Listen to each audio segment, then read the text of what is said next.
going to allow the one end of the 3-inch flue pipe to go inside the other.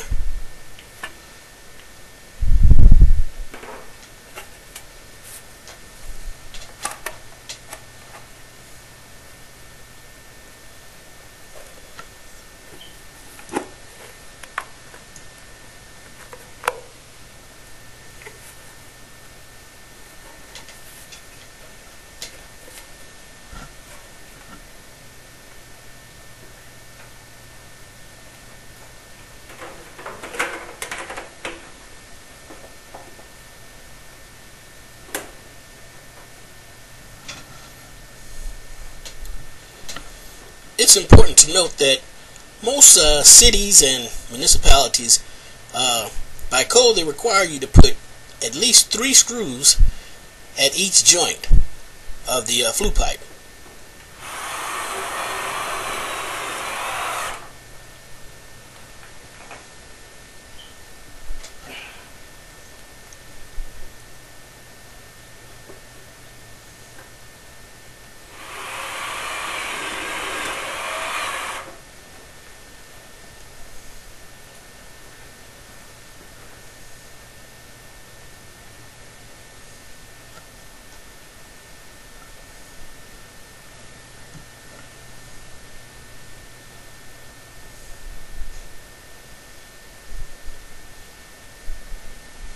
The other screws are in the flue pipe. Okay, here we're going to ignite the hot water heater.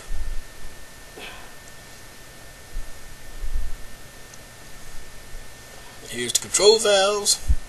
Here's our gas cutoff. Let's turn it on.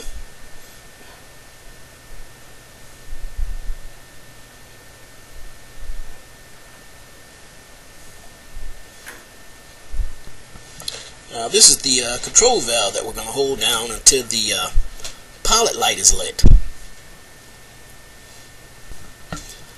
Once the pilot light is lit, and we would hold this down for just about a minute or so and release it, and that will allow the pilot to stay lit.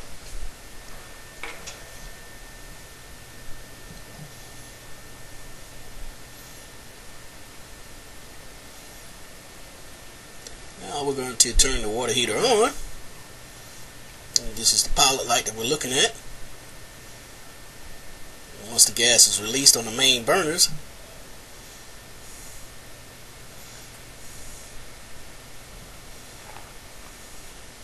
let's turn it to the on position.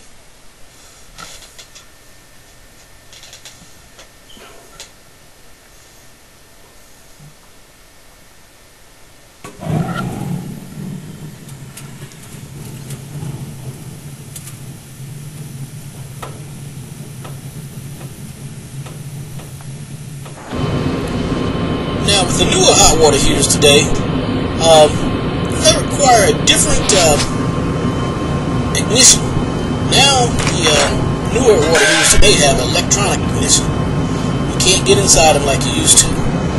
But what they do is give you a small window right here that you can see inside and see the burner and the pilot light to see if it's lit.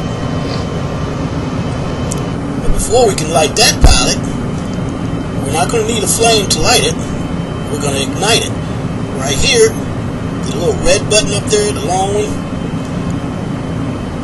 When we click that, that sends a small electronic ignition spark down to the pilot. And if we look in here close enough through this window, you see the small spark that it creates once we start pushing the button down. There you go. Let's get a little closer.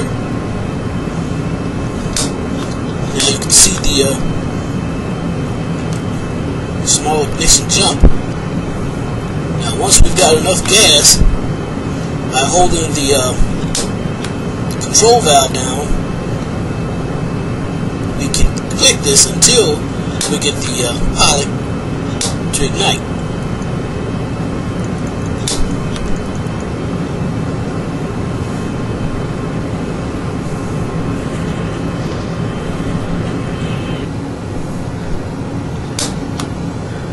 Now you see that the pilot is lit. And we're going to continue to hold the button down for about another minute or so to allow the thermocoupling to heat up.